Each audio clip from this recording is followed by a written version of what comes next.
नमस्कार दोस्तों, आज हम ग्रामीण एवं शहरी जीवन नामक अध्याय का अगला भाग पढ़ने वाले हैं। सबसे पहले देखते हैं आज की इस वीडियो में हम क्या क्या पढ़ेंगे। आज हम शहरों का विकास, सिक्के, नगर तथा बेरीगाजा बंदरगाह के बारे में चर्चा करते हुए अरिकामेड्डू का एक सूक्ष्म निरीक्षण करेंगे। चलिए शुरू करते हैं आज का अध्याय। बच्चों, पिछले अध्याय में हमने देखा कि किस तरह गांवों का विकास होता गया, किस तरह कृषि में उपज को बढ़ावा मिलने लगा। बच्चों, लोहे के प्रयोग से सबसे ज्यादा लाभ यह हुआ, नदी घाटियों के दूर भी बस्तियों की स्थापना हुई। इन शहरों की संख्या भी कांस्ययुगीन शहरों से काफी ज्यादा थी। इसका निरंतर विकास होता गया। यात्रा विवरण, कहानियां, मूर्तिकलाएं और पुरातत्व वस्तुओं के माध्यम से हम विभिन्न शहरों की बनावट तथा वहां के लोगों के रहन सहन के बारे में जानते हैं। बच्चों, प्राचीन मूर्तिकलाएं हमें आज भी आकर्षित करती हैं। मूर्तिकार कलात्मक ढंग से मूर्तियां उकेरा करते थे।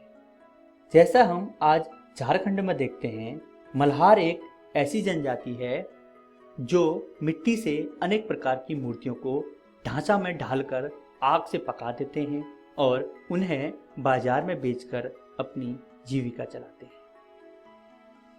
प्राचीन नगरों की इमारतें सुंदर और मनमोहक हुआ करती थी। बच्चों, अवशेषों की खुदाई द्वारा दिल्ली में वलय कूप प्राप्त हुए हैं, जिसकी आकृति आज के रिंग कुएं जैसी थी। पुरातत्ववेताओं के अनुसार इन वलय कूपों का उपयोग गुसलखाने, नाली या फिर कूड़ेदान के लिए किया जाता था। आम घरों के अवशेष बहुत कम मिले हैं। इससे यह पता चलता है कि ये घर लकड़ी, मिट्टी या फिर कच्ची ईंट या फिर छप्परों के बने होने के कारण ज्यादा समय तक टिक न पाए हों। प्राचीन शहरों की जानकारी हमें नाविकों और व्यापारियों के यात्रा विवरणों से प्राप्त हुए हैं, जो व्यापारिक दृष्टिकोण से दूसरे देशों में जाते थे। जब लोग व्यापार करते थे तो निश्चित रूप से वह सिक्कों से परिचित थे।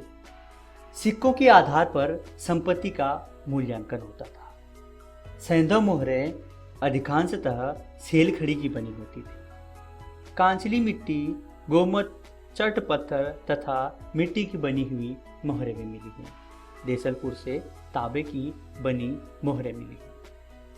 आहत सिक्कों को प्राचीनतम सिक्का समझा जाता है। ये सिक्के सोने या चांदी के बने होते थे। सिक्कों पर विभिन्न आकृतियों को आहत किया जाता था या फिर आकृतियों को आहत करके बनाया जाता था। अगर हम नगर की बात करें तो नगर भी अनेक गतिविधियों का केंद्र होता था। पुराने नगरों में पंजाब में रोपड़, हरियाणा में भगवानपुरा, गुजरात में रोजदी तथा उत्तर प्रदेश में मथुरा महत्वपूर्ण थे। प्राचीन नगर मथुरा भगवान कृष्ण की जन्मस्थली के रूप में प्रसिद्ध है। मेगस्थनीज ने अपने लेखों में मथुरा नगर को एक महान नगर लिखा है। मथुरा कुषाणों की दूसरी राजधानी थी। इसके अलावा यह एक धार्मिक केंद्र भी है। यहाँ बहुत ही सुंदर मूर्तियाँ बनती थी। इस नगर में सुनार, लोहार, बुनकर तथा टोकरी बनाने वाले लोग भी रहते थे। व्यापारी नगर में रहते थे। मथुरा के लोग दूर दूर में जाकर व्यापार करते थे। हर्षवर्धन के शासनकाल में भी मथुरा सूती वस्त्र का एक बहुत बड़ा व्यापारिक केंद्र था। इसके अलावा कुषाण शासक कनिष्क ने कश्मीर पर भी विजय प्राप्त की, जिसका उल्लेख कल्हण की राजतरंगिणी से मिलता है। यहाँ पर कनिष्क ने कनिष्कपुर नामक एक नगर बसाया था।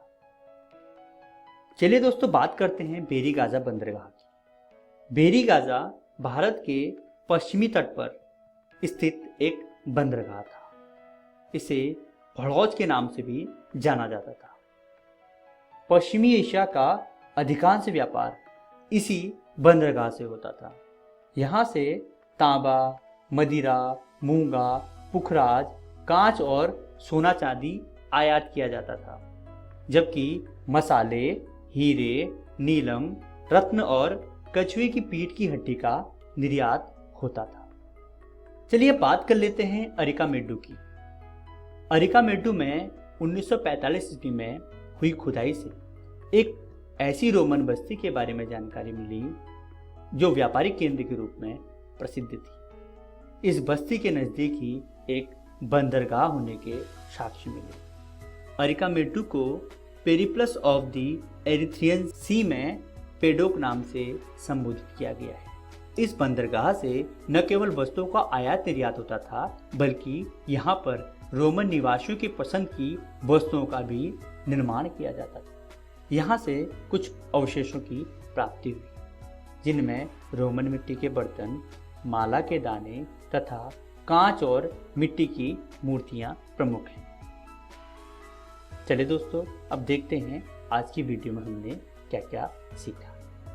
आज हमने शहरों के विकास के बारे में जाना, सिक्के, नगर तथा बेरीगाजा बंदरगाह इत्यादि बिंदुओं पर चर्चा करते हुए अरिकामेडु का एक सूक्ष्म निरीक्षण किया। आशा करते हैं आपको यह वीडियो बहुत पसंद आई होगी।